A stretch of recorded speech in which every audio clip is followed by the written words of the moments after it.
Indah sopa di dalam batil, batil di ate dulang, berlanjut di kota air, nanti abang pulang. Ayam putih unggun,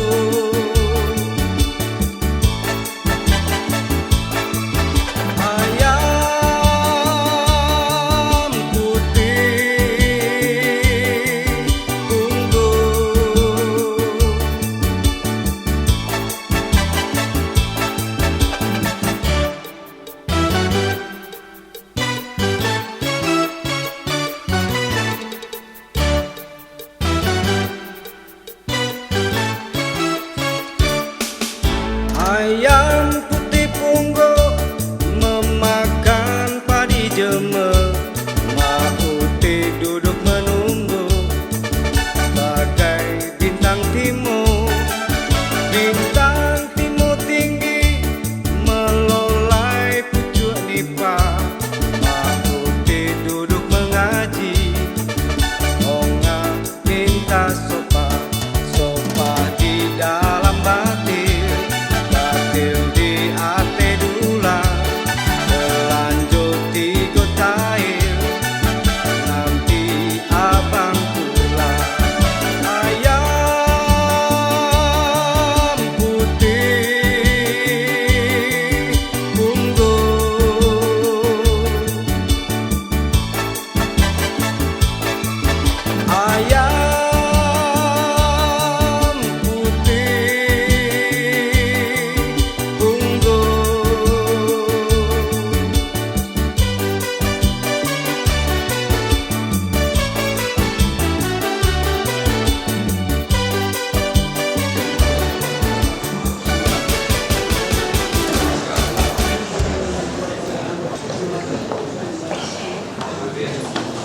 Kabupaten kami khususnya terhadap anak.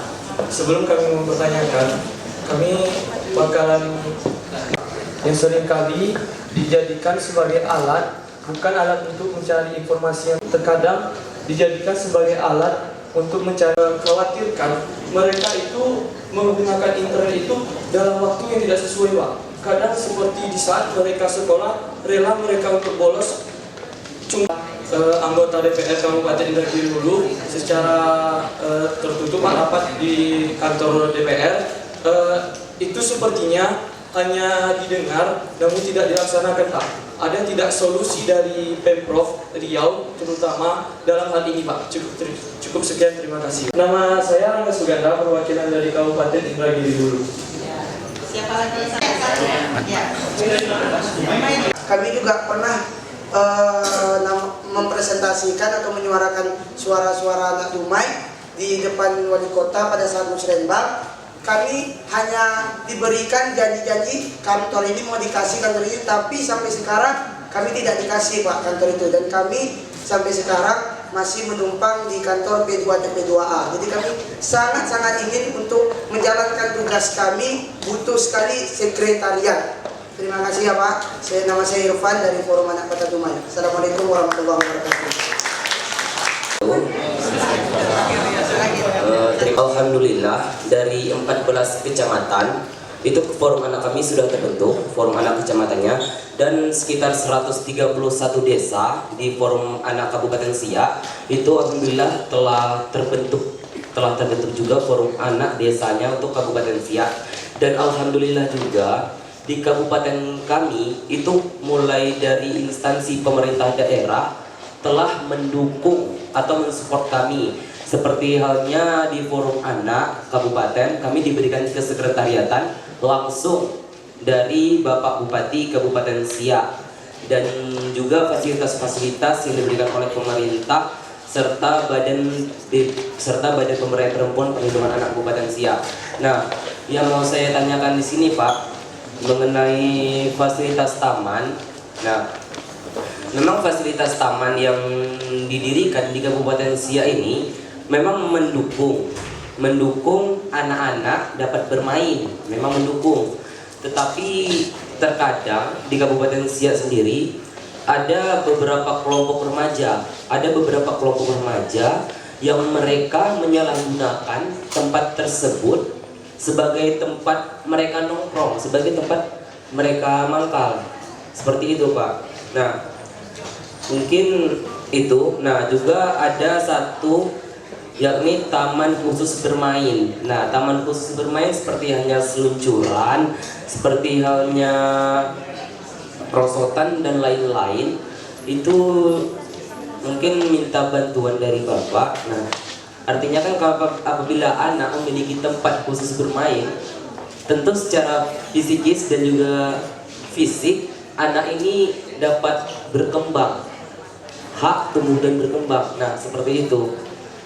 Mungkin sekian yang dapat saya tanyakan kepada Bapak. Lebih dan kurang saya mohon maaf. Wabillahi taufiq wal hidayah. Wassalamualaikum warahmatullahi wabarakatuh. Assalamualaikum warahmatullahi wabarakatuh. Pengantar dari pertanyaan saya nantinya, di kabupaten kami sebagai kabupaten yang baru dan juga dari dahulunya juga sebagai wilayah transit. Nah, tentu menjadi wilayah yang sangat rentan dengan pergaulan bebas. Dan masalah yang kami hadapi saat ini itu adalah kekerasan seksual pada anak.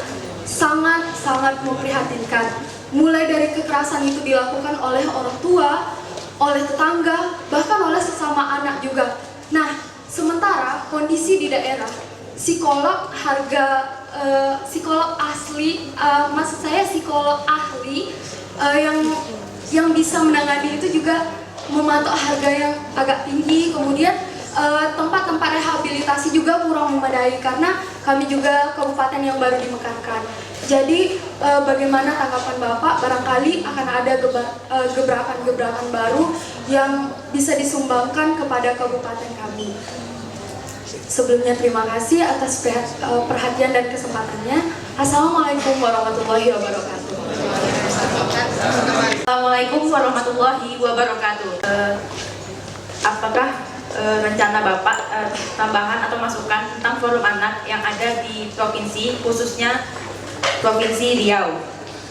Selanjutnya, bagaimana pendapat Bapak tentang forum anak ke depannya dan bagaimana cara menindaklanjuti kasus-kasus yang ada di Provinsi Riau seperti kejahatan seksual, anak jalanan, dan lain-lain. Saya minta dan seterusnya bagaimana Bapak menindaklanjuti tentang adanya permasalahan tersebut yang ada di Provinsi Riau. Terima kasih, itu saja. Wabillahi taufiq wal hidayah. Wassalamualaikum warahmatullahi wabarakatuh. Saya sebutkan daerah Bonai Darussalam, Pak. Itu daerah Darussalam, saya pernah survei selama 1 minggu di sana. Yang saya dapatkan di sana adalah anak-anak banyak yang menikah pada usia dini.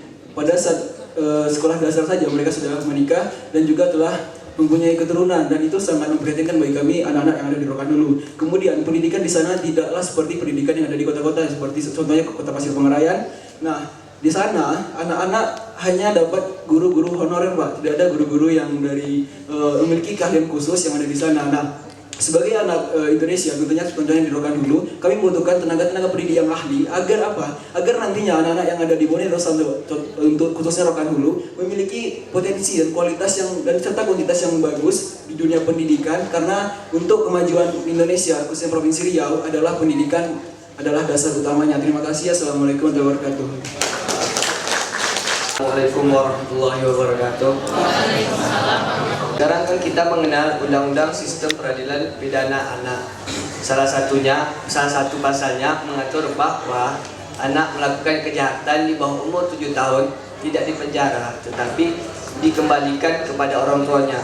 Nah, yang kami ingin pertanyakan, apakah di pasal ini tidak mungkin memberi efek kepada anak, efek tidak jerah, dan atau dimanfaatkan oleh orang tua untuk melakukan kejahatan? Bagaimana pendapat Bapak tentang dampak positif dan negatif tentang pasal yang menyangkut tentang sistem peradilan pidana anak? Sekian, terima kasih. PLT Gubernur Riau serta hadirin hadirat yang berbahagia. Perkenalkan, wilayah khususnya di Provinsi Riau, kita pasti memiliki anak-anak yang berprestasi. Namun di samping itu, pasti mereka juga memiliki hambatan-hambatan tersendiri dalam melanjutkan pendidikan, terutama dalam permasalahan ekonomi. Jadi yang ingin saya tanyakan, yang pertama, bagaimana atau apakah ada beasiswa yang telah disiapkan oleh pemerintah Provinsi Riau untuk anak-anak berprestasi yang ada di Provinsi Riau? Karena apa? Kelak nantinya anak-anak inilah yang akan memimpin provinsi kita. Terus yang kedua yang ingin saya tanyakan adalah implementasi dari kewajiban pendidikan 12 tahun yang menurut saya sampai saat ini belum juga terselesaikan. Itu merupakan permasalahan dasar jikalau kita mau provinsi kita kedepannya menjadi provinsi yang lebih baik lagi. Terima kasih. Wabillahi taufik wal hidayah. Wassalamualaikum warahmatullahi wabarakatuh. Bismillahirrahmanirrahim. Yang perempuan? Saya perwakilan dari Kabupaten Rokan Hulu. Di sini yang ingin saya tanyakan. Wabarakatuh. Nah, untuk jika teman-teman semua melihat, mungkin di kabupaten kami sedikit permasalahan anak di kota yang Pangkalan Kerinci itu. Tapi ketika kami menelusuri seperti di beberapa kecamatan seperti Ukui dan lainnya, itu banyak sekali permasalahan anak yang tertutupi. Mungkin karena keluarganya tidak mau mengekspos atau dari pemerintahnya sendiri kami kurang tahu. Dan yang saya baru mendengar cerita bahwa ada anak yang putus sekolah dari kelas 5 SD, tapi orang tuanya bukannya tidak mampu, tetapi memang anaknya sendiri tidak mau. Nah, bagaimana bisa forum anak mau masuk agar orang tuanya sendiri juga bisa menasehatinya? Karena kan kita sebatas anak juga punya batasan untuk orang yang dewasa kan, kita hanya bisa menasehati kepada anak. Namun anaknya sendiri tidak mau dan orang tuanya juga tidak mendukung pendidikan tersebut. Mungkin itu saja. Terima kasih. Assalamualaikum warahmatullahi wabarakatuh. Yang disampaikan anak-anak tadi, Bu Evi sudah catatkan. Pertama mengenai kantor mereka untuk provinsi. Sudah ada. Oke. Provinsi kita ada ya. Sudah ada. Sudah ada. Jadi pengurus provinsi ada kan? Sudah. Jadi sudah ada satu tempat. Oke. Ini tinggal kita mengekspos. Ada caranya. Kabupaten yang udah ada mana? Baru sih aja. Sudah ada semua kantornya? Kantor? Ada? Wartawan ada? Wartawan ada ya? Hah? Jadi habis ini Bu Evi temanin si Rizky dengan kawan-kawan wartawan ngomong. Jadi beritahu bahwa di Siak sudah ada, di mana lagi Meranti sudah ada. Nah, mana yang sudah ada diberitahu, ya. Itu yang mengenai atau konsultasi. Konsultasi publik. Jadi situ peluang untuk itu.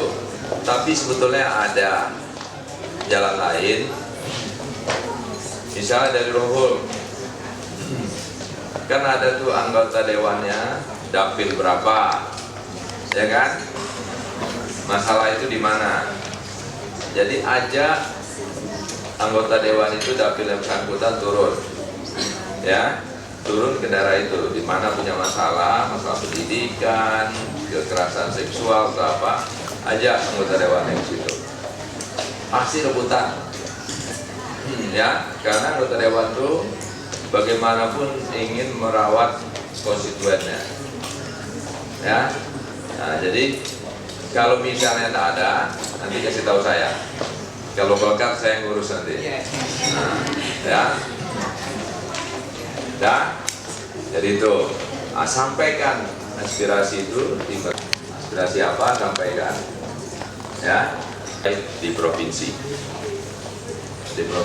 Jadi bapak-bapak yang duduk, Ibu Evi, Pak Asisten 2, Pak Mas Ferry, Pak Datu, Pak Darisman, itu duduk bukan karena kedekatan saya atau bukan karena uang atau bukan apa, tapi karena ini dan pulpennya. Ya, karena saya tahu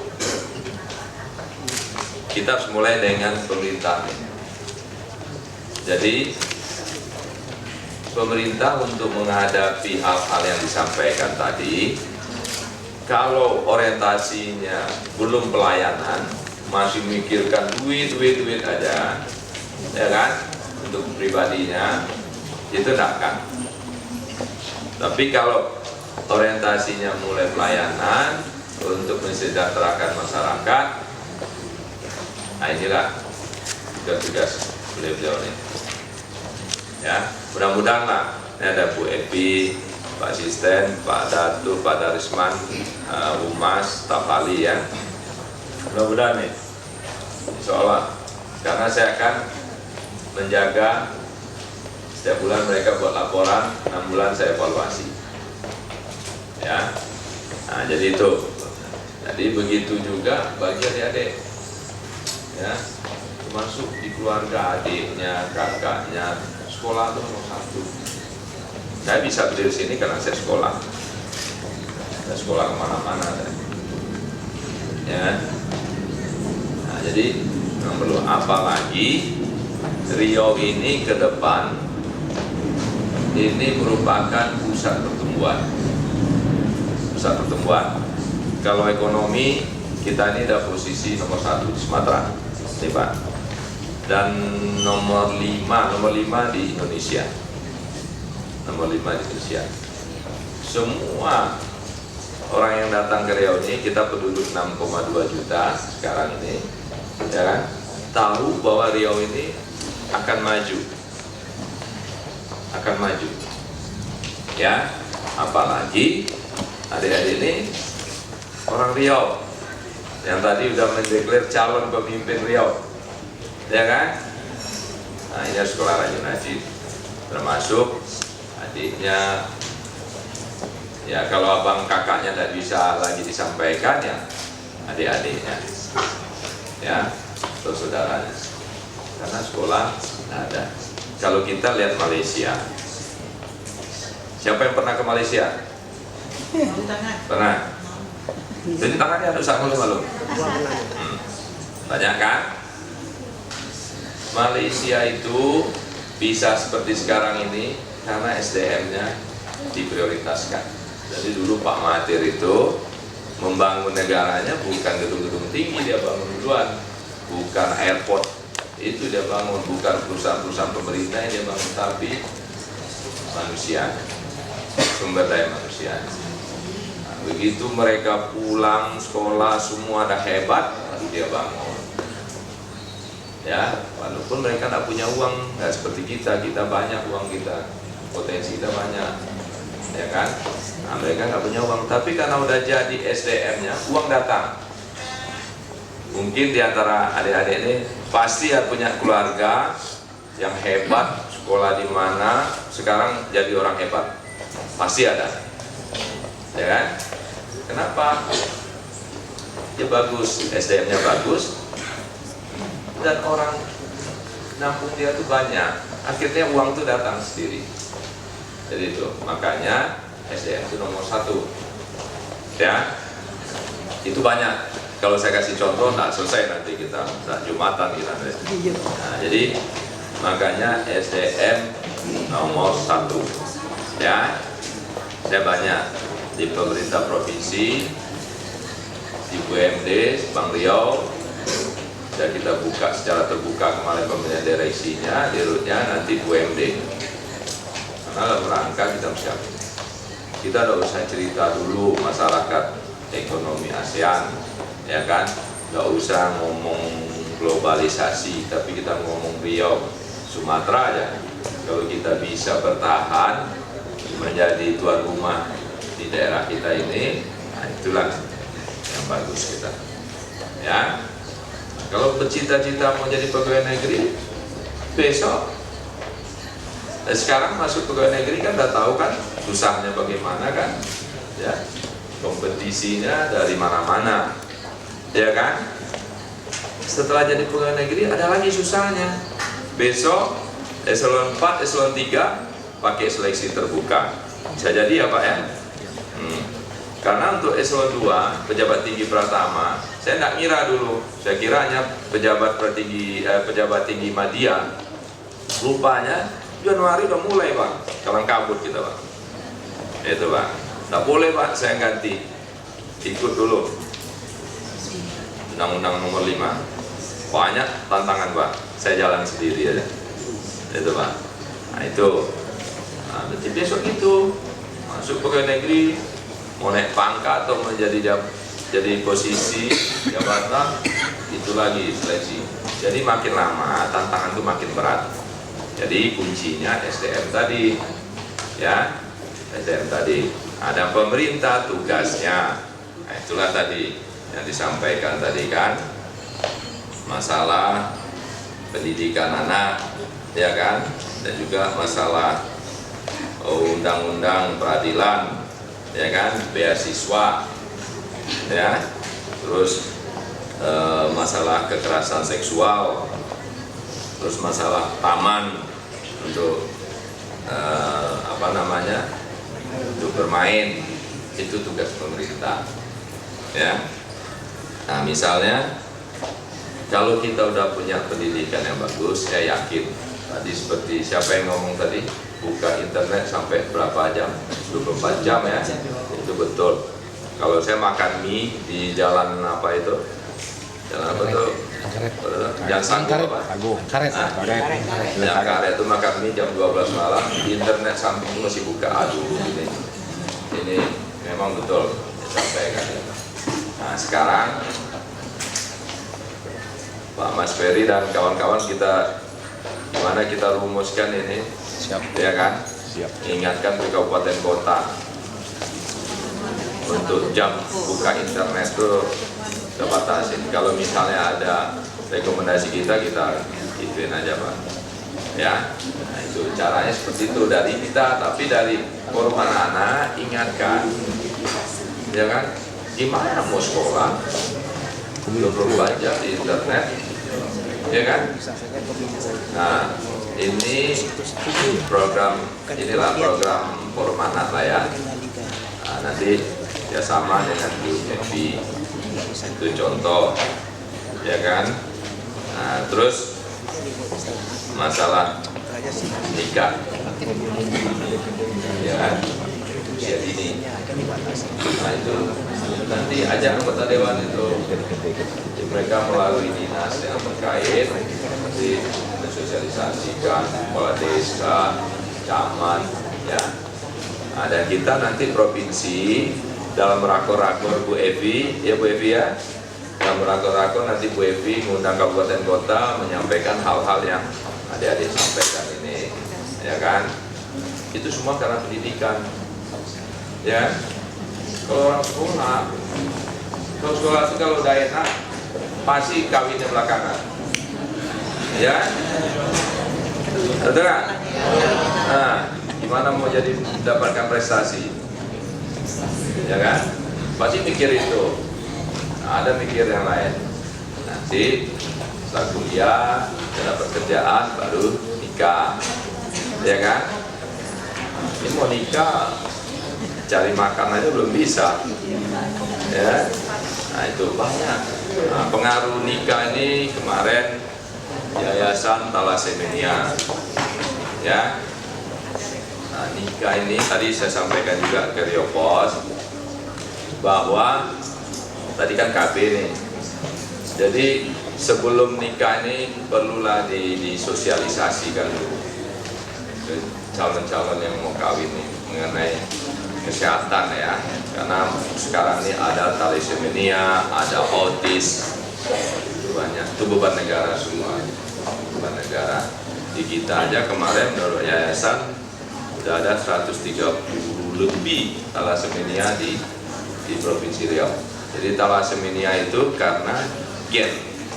Jadi yang orang tuanya mengidap thalassemia kawin sesama thalassemia, nggak tahu gitu. Nah, turunannya kasihan, meninggal, gitu ya. Belum banyak lagi. Nah, autis juga udah, saya nggak tahu Pak, mungkin ada data di Bapak kali ya. Di Riau ini berapa kemarin? Banyak sekali Pak di Riau ini Pak. Jadi berapa minggu yang lalu kita ada ini autis nih, karena bisa jadi pengaruh ibunya waktu hamil, makannya sembarangan. Padahal sekarang misalnya seafood itu, seafood ini lebih-lebih kalau yang di laut dangkal itu sudah banyak polusinya, kerang itu sudah banyak polusi, ya itu juga zat besinya tinggi, atau yang banyak lagi yang lain. Nah ini perlu. Jadi adik-adik kalau membuka internet itu hari gitu, informasi gitu, ya daripada chatting di sana sini kan. Nah itu termasuk tadi mengenai bagaimana mengatasi masalah kekerasan seksual, ya kan?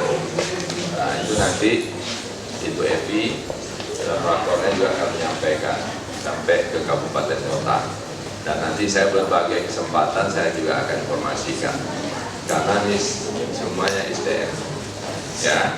Saya rasa ada di provinsi bagi yang ini yang betul-betul IP-nya memenuhi, ya ada ya ada, ya sen ada kalau itu ada 12 tahun 12 tahun bawah ada cukup, ya 12 tahun ya, jadi dikembalikan ya. Nah, yang terakhir narkoba. Jadi per RT sudah ada 2. Kalau dibagi rata, pencegahannya dibiarkan, disosialisasikan. Misalnya, ya, nah, cepat bawa ke pengadilan PNS, dia bawa yang perlu direhabilitasi, yang belum parah-parah, ya. Nah, ya, oke. Jadi saya rasa itu ya. Indonesia. Di mana kita? Di Riau. Apa moto kita? Anak haus, suka rumput, prestasi unggul.